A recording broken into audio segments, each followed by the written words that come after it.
we all have this idea, like in the Laws of Human Nature, I write about irrationality, envy, aggression, or narcissism. Narcissism is a good one.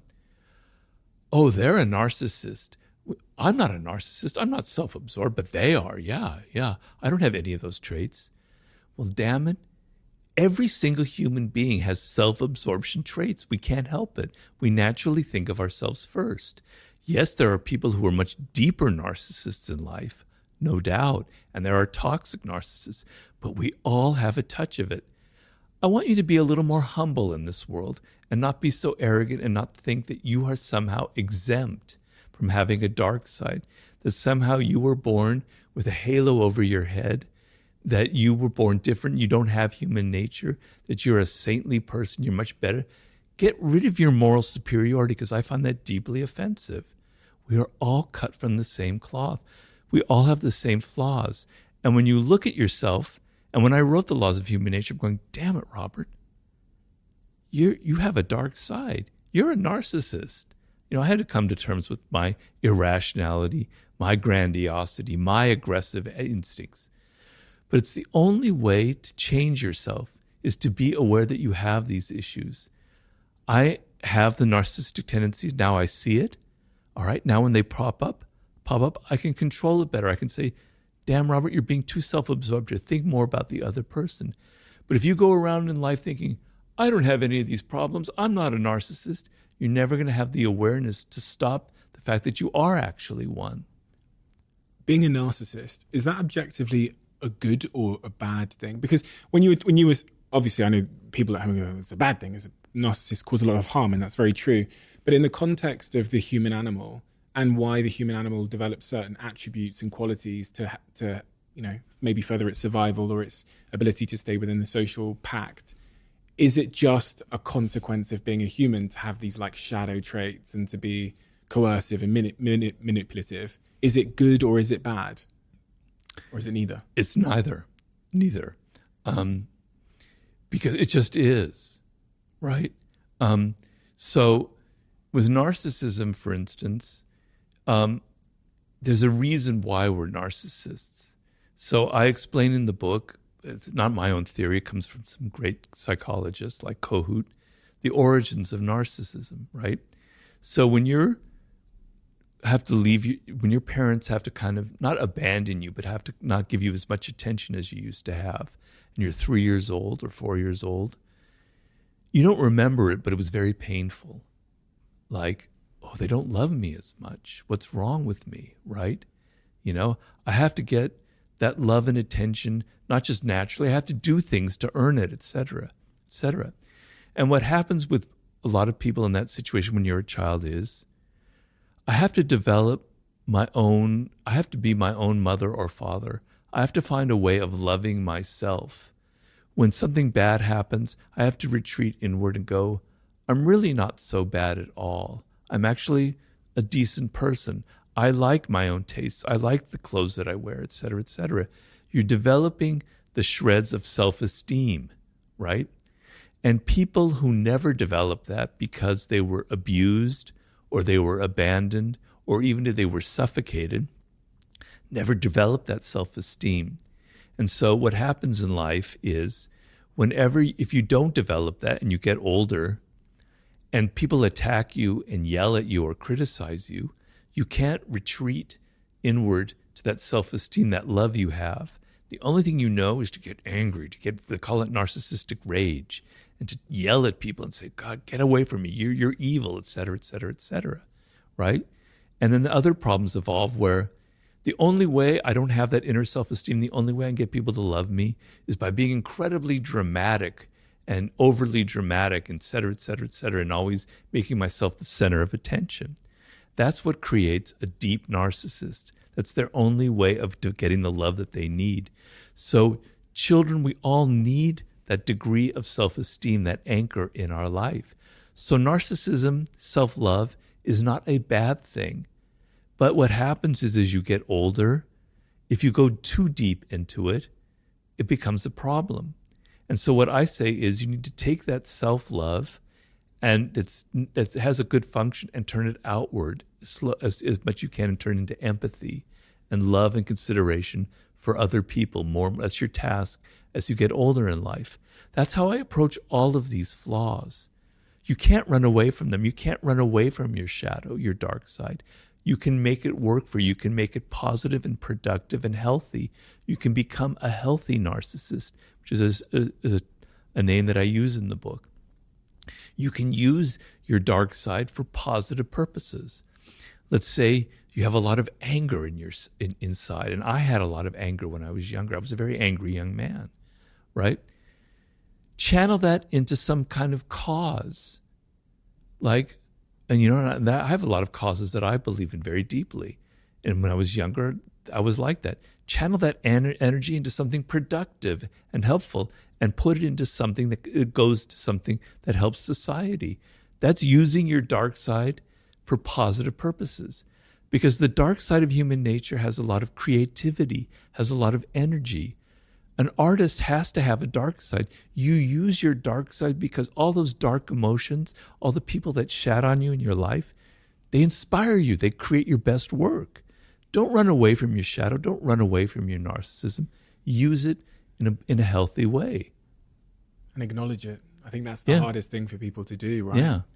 So few people, I think, including myself, have really fully understood what their shadow and their dark side is. I mean, doing this podcast has really helped me because I learn things from other people vicariously, and then I reflect on myself, or keeping a diary has helped me to understand that. But that first step in someone having the self-awareness to understand their dark side. I mean, there's even a lot of people who confronting their dark side it feels like it would be so impactful on their self-esteem in a negative sense that they spend their life putting up a wall to never go there. I mean, there's some people who you even mention something to them and they would triggers them. Yeah.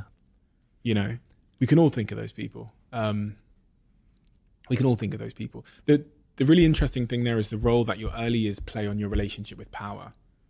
Because when I think about some of the nicest, I don't know if this is just a general stereotype or a narrow observation I've had, but some of the nicest people I've met in terms of, being the opposite of whatever a toxic narcissist is, seem to have really comfortable, loving, secure, safe, early experiences.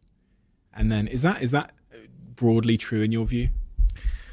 It's a generalization, but there is some truth to it. I mean, there's things that are called attachment theories, where psychologists have looked at the kind of attachment you had to your parents, and they categorize it in 4 different ways. And there's the ideal, the best one, where you have this incredibly loving mother and father, and they're giving you unconditional love, but they know also how to give you your independence, etc.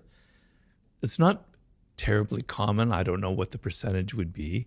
Then there's levels and levels, and then as you get to the 4th level, it's like the abandonment one, or abusive and abandonment, where you basically leave the child alone. You don't give it any attention, any love, and it's very crippling, right? But the thing is, children are much stronger than we think they are. They're very resilient. They're very resourceful. They're going to find their love. They're going to find a way to compensate for it in some way. And what's something very interesting, when I was doing seduction in some of my other books, and I look at people who were very charismatic, like a Malcolm X, like a Marilyn Monroe, I could go on and on and on. These are people that came from very, very bad families, right? They had no love. Marilyn Monroe was an orphan, essentially, raised in an orphanage, Her whole life was, I got to get people to love me. I need love so desperately. And her way of doing it was to literally make love with the camera. Nobody ever done that before. You could sense that she needed it, and it was so powerful that you sensed it, that she drew it to herself. Great charismatic individuals. John F. Kennedy is someone who had a lot of charisma. He came from a very bad childhood, right? His father was very mean to him, etc. Some children, in the worst circumstances, it ends up bringing the best out of them. They have to find their way in life. And some people who have everything don't go very far because they don't know how to find things for themselves. So life is weird. Some people who have great childhoods do well. Some people who have great childhoods are spoiled and never learn how to get things on their own. And some people have the shittiest childhoods, learn how to be resourceful and get what they need on their own. You mentioned seduction there, the art of seduction. Why did you write a book about the topic of seduction? Seduction is a high form of power because you make people feel pleasure. You make them feel excited or interested in you, and then their resistance to your ideas slowly lowers, and you have the ability to influence them and to move them in the direction that you want. If you yell at them, like how we were talking about your child, and you tell them, do this, do that, they resent it, and for good reason. But if you're subtler, if you're more seductive in your approach, if you're more indirect, people will do what you want or go in your direction without ever even realizing it. So it was a sub-theme in the 48 Laws of Power. And so I was sort of interested in the psychology of that and why some people are good at it and some people are awkward about it. So when I finished the 48 Laws of Power, I thought this would be a natural segue, the next book. What are the qualities of a great seducer? Well, I like to distinguish between cold seducers and warm seducers. A cold seducer is something you don't want to be. That's the typical image that we might have of a male seducer, but even of a female seducer, like the great courtesans, etc., where they're just after money or the men are just after sex. That's not my ideal. My ideal is kind of a back and forth quality where it's not domination. It's sort of like a game that you're playing. It's like a mating game. It's like a courtship ritual where both people are kind of seducing each other. And so what makes for a great seducer is very simple. I can summarize it very simply. You are outer directed. So when you meet somebody for the first time or you're on a date or whatever it is, you're not having that internal monologue going, does she like me or does he like me? Am I dressed well? Am I saying stupid things? What can I do to impress them? No. You turn it off and you're outer directed and you're listening to them and you're entering their spirit and you're hearing them say things that give you idea of what they're missing in life, of what they want, of what their needs are, of what makes them an individual. You're absorbing it, you're entering into their spirit, and then you can reflect it back to them. You can give them gifts. You can take them to places that show that you're attentive to them. Because if you look at how we are in our day-to-day life, normally people never pay us attention. They're always so self-absorbed. They're never thinking about us. The times where you get the sense that people are actually interested in who you are as an individual is pretty rare. If you give that feeling to someone, it's incredibly powerful because we all want to be validated. We all want to be recognized. So the seducer is not someone who's all worried about him or herself and thinking. They're involved in the other person. They're absorbed like a sponge inside their psychology, inside their world. A lot of this is, very applicable to romance and dating, etc., etc. It feels, for whatever reason, not necessarily something I've read much about in your work, but it feels like dating and romance and relationships have become much more complicated in the modern world. That it's become much more difficult to seduce somebody. What are the attributes of someone then that is not good at seducing? Anti-seducer has many qualities. I have a whole chapter on the anti-seducer. I try and define it. There's several of them. I don't have them all memorized, but one quality that's very anti-seductive is preaching and moralizing. Is like telling people, "Oh, that's wrong what you just said," or "Your politics are ugly," or you're not really good at this," or something or other. Having a moral superiority, a sense of sanctimony in a realm which should be about pleasure, where should be that kind of equality, that kind of back and forth dynamic, where you're asserting your moral superiority, is deeply, deeply anti-seductive, the element of preaching to people. Not being generous, and I mean not just with money is important, but not being generous with your spirit, right?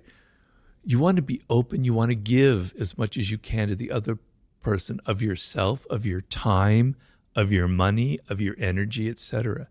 So being all kind of crimped and I don't want to give, I don't want to spend money, I want to take you to the cheap place to eat, I don't want to give you much time is very, very anti-seductive.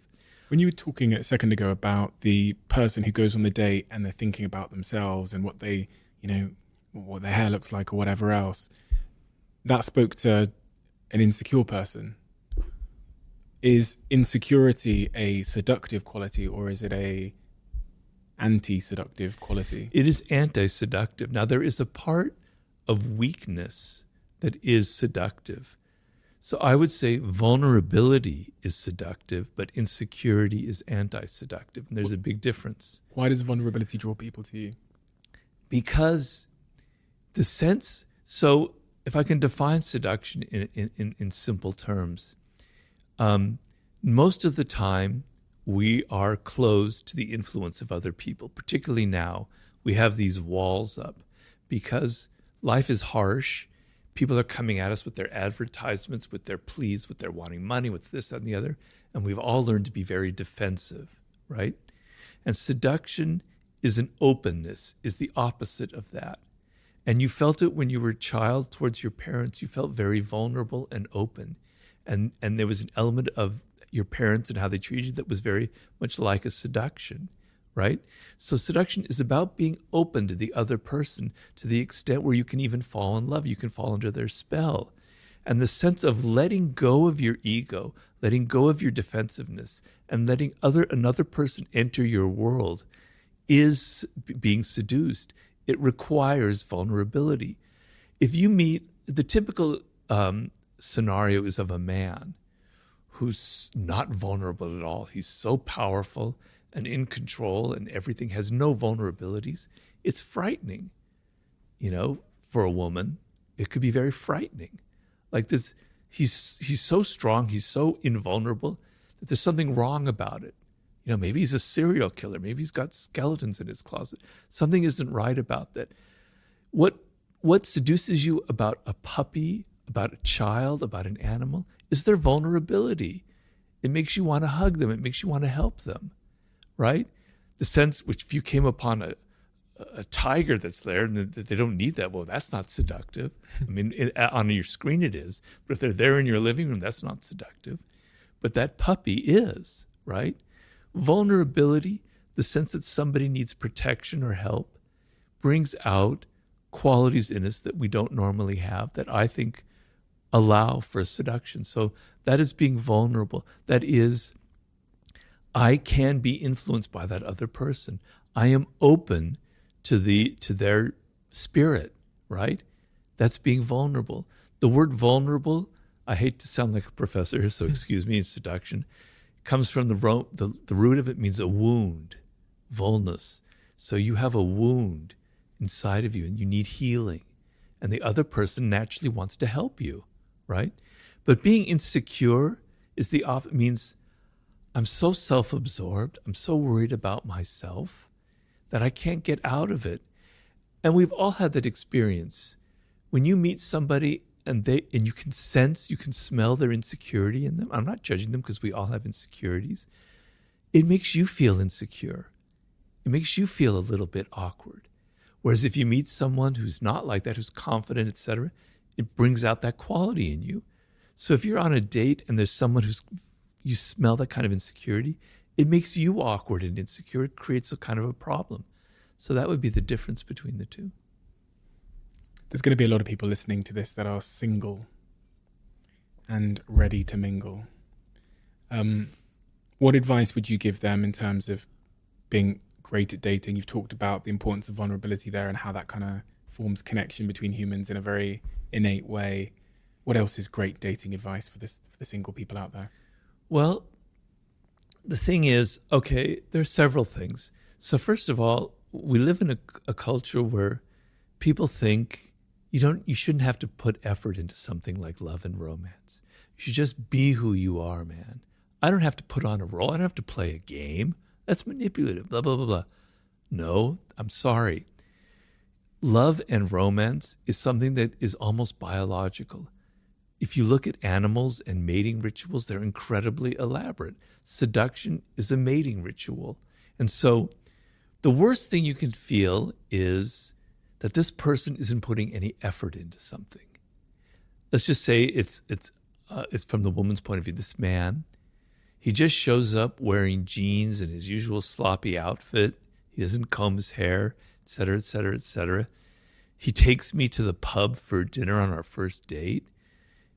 You know, he's not thinking about me. He's not willing to put any effort into it. If he's not willing to put any effort into it, what's it going to be like 3 months down the line when he completely takes me for granted, which is what happens in a relationship? Am I not important enough, right? Whereas the ability to have a little bit of effort, to think of it as kind of theater and drama, and that there's nothing evil about it. So I'm going to dress nicely. I just have to be fancy. It's just that I'm going to put some effort into how I look. I'm going to take her to a place that I'm not talking about candlelights and roses and that kind of crap. It doesn't have, you can be creative. It can be somewhere that's scuzzy, that's on the wrong side of town, but it's different and it's appealing to, and you put some thought into it. There's a reason you're taking her there, right? I have a friend who went on a date and she came back from the date and was complaining because the person that she went on that first date with was took her to a spot where he had an available valid discount code for like 2 to 1. And talk about anti-seduction. There you go. Why is that anti-seductive? In that case, one might say that male is being, economically savvy, financially savvy. If you're not able to let go of your kind of tightness when it comes to a woman, then something's wrong with you, man. Just let go. Spend some extra money. Spend the extra 10 quid that you might need to spend on taking her to someplace different. But it signals a kind of cheapness. And it's not about money. It's about a cheapness in your spirit, right? She's not worth, letting go. Okay, maybe you don't have that much, but my God, you have enough. It's not going to make, if you're that poor, then okay, maybe. But probably not. You can afford it. Show that it means something to you. Seduction is a language. It's not a language of words. It's a language of gestures that we're paying attention to. We're paying attention to people's body language. We're paying attention to their actions, to the things that they never say. So when you signal that discounts are so important to you that even on the first date you have to have a discount, you're signaling that there's something tight about you in your nature, and it's not very pleasant. From doing this podcast and speaking about topics like love and sex and dating and dating apps even, one of the comments I saw quite frequently was from young men who are struggling to seduce a woman, or vice versa. Specifically young men that, and then I read some stats. I think Scott Galloway came on the podcast and talked about how, I'm going to butcher these numbers, but a staggering amount of young men haven't had sex in the last 12 months. And then when I looked at the comments section, specifically on YouTube, I kind of saw that energy reflected, where it looked like young men in particular were struggling to seduce a mate, a partner in the modern world. Is that real in your view? Is there something that has changed in society? Has that always been the case? Is there anything we can do if we're a young man that's struggling in the modern world because of the internet and computers and this and dating apps? And well, a lot of it is, I'm afraid to say, is internet porn, where you get the idea that sex is something that should be very easy and quick, and that women should have that kind of body and physique, et cetera, and that becomes your norm, et cetera. That can be very damaging. But the idea that things must come easy and quick is very prevalent. And to win over someone like, let's say you're a man and it's a woman who might be reluctant to have sex for good reason or reluctant to have a relationship, requires some effort. It requires some thinking. You can't just hack your way. You can't just swipe and get it. You can have your internet sex, but you're not going to get that in real life. It doesn't work that way. It takes time. It takes patience. and you're going to have to work at, and you're going to be rejected. Being with people is a skill. Being a social animal, although there's a part that comes naturally, if you spend all of your time here, you're losing that skill of how to respond to people's body language. Half of the thing is you're sitting in a bar opposite, let's say it's a woman, and how she crosses her legs, how she sips her drink, how she looks at you, how she touches her hair. She's signaling things. It's a language. It's a beautiful language, right? You have to learn it, and you're not going to learn it here because you can't. You have to be in person. It has to be skin to skin. You have to get a feel for what other people are thinking and feeling. And we're actually really, really good at that. Humans have, that's what makes us human. It's called mirror neurons. I can sense what's going on in your mind. I can read your body language.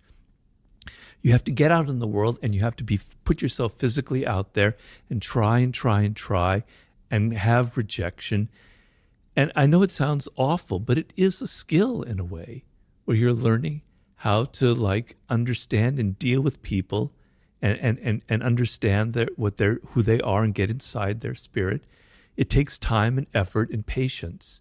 So for young men, you have to realize that, right? If you think everything has to be easy and quick, it's never going to work for you. And I talk about the Hollywood actor Errol Flynn, who is perhaps numerically the greatest male seducer ever, because it's estimated that he had seduced close to 3,000 women, and he died when he was 50. And if I did the math one day, I go, how can that possibly be? And I tried to research what was his secret, and it was hard to find out. Finally, I found a book written by a woman whom he had seduced, another actress, and she said he was so relaxed and so comfortable. It was like an animal type thing. And then when I would sit with him, it was almost as if I had drunk 2 martinis just sitting next to him. His comfort and his security and his confidence, his relaxed attitude, it just made me drunk. So feeling relaxed, feeling confident and not defensive and comfortable with yourself is a very powerful, seductive quality. I mean, there are many of them, but that's one that I would point out. Have you ever figured out what builds confidence? You earlier on, you were talking about how children need to experience things firsthand. You can't just tell them. You can't just tell someone, for example, to be confident. Preaching doesn't seem to work. What is it in your view that does build that true, you also can't fake confidence. No. I remember, we talked about rejection a second ago. I was rejected by pretty much every girl that I was pursuing between the ages of 16 and I'd say 22. Really? Yeah. Do you know what it was? I was faking confidence. It all changed when I was actually had a sense of security in myself. Right. But in the period where I was faking confidence, I was pretending I was confident. It was like they just could read past it. That's almost how I look back on the situation. So I came to learn that you can't fake confidence. You can't pretend to be it, because there's so many sort of micro expressions that end up reading more like insecurity than confidence. But what is real confidence, and how does one build it in your view? Well, you've kind of answered your own question there in a way. So, fake confidence is like bravado, right? And you're putting on an act. And particularly women who've had to deal with this for, millennia, they can smell it, they can sense it. They don't have to, it's not in your words, it's the body language, et cetera, et cetera. Real confidence comes from actual actions, from your actual things you've accomplished, right? So, when you're 22, 21, it's hard to have that confidence, because what is it based on? Maybe it's based, maybe you're really good looking if you happen to have that good fortune and you can feel confident about that and you don't have to try so hard. All right, maybe that might work. Or maybe you're really good at sports, or maybe you're a really good dancer, or you're a really great singer, but it's based on something real. You have a skill. You have something that separates you. You have something that you can do, that you can accomplish. Because when you're 21, it's hard to have those. I look back on myself when I was that age. I had nothing. No wonder I got rejected, So It comes from what you do in life, okay? The finest sense of confidence is actually creating things and having success and meeting goals and achieving things and having a record of that, and maybe what goes with that is having some money, but it's not necessarily, because you don't have to have a lot of money, and you don't have to be good looking to seduce. That's a myth that I try to explode in The Art of Seduction. Some of the greatest seducers, male and female, were not good looking at all. It's about psychology, and it's about how you carry yourself. But the confidence comes from actually what you can do, not how you feel or what you say. Well, it is how you feel, but the feeling is based on things that you actually can do, skills that you have that separate you, that make you feel really confident, So body language. Yeah, I find it fascinating that, there's quotes and things that say 80% of our communication is nonverbal, et cetera, et cetera. Body language is so interesting to me because, again, I think that's one of the things that it's just impossibly hard to fake. I was reading, a couple of books on, there was a phase when I was, 20, probably just after being rejected all the time, when I was maybe 22, where I started reading books from pickup artists, and they would obsess on the topic of body language. And one of the things they'd say is, and I was explaining this to my girlfriend a couple of weeks ago, that when a man is lower confidence and when he's desperate, he does this thing called pecking in a nightclub, where he'll lean in and shout in your ear. And when he's higher confidence, he kind of leans out and he'll wait for you to lean in. Small things like that, subtleties like that intuitively we're reading and understanding and communicating and etc. But someone that doesn't have the confidence probably isn't even aware that they do. So when I reflect on my rejection phase, I think, gosh, my body language must have been exuding desperation and low status and low value, low self-esteem. What's your thoughts on body language? Well, in my last book, Human Nature, I wrote a whole chapter on it. I quoted the figure 95%, but who knows what it really is. The thing it is that we evolved for hundreds of thousands of years before language existed, right? And our earliest ancestors depended on the group for their survival and getting along, and their powers came from observing other people and their body language. You could read it. So it's a skill that's wired into us, wired into our brains. It's a very unique skill that we humans have. It's just that you don't learn that. When you're a child, when you're 2 years old, you have it because your life depends on it. You have to see if your mother is loving you or your father is kind to you, because if not, you could be abandoned. Your life depends on it. You're great at reading that.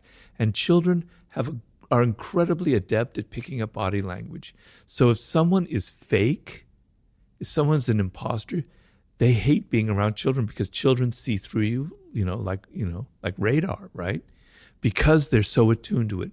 You had that skill when you were very young, but you lost it because you became so oriented with words and you became so self-absorbed that you're not paying attention.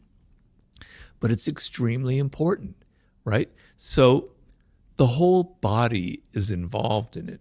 So you've got to first stop thinking about people's words so much.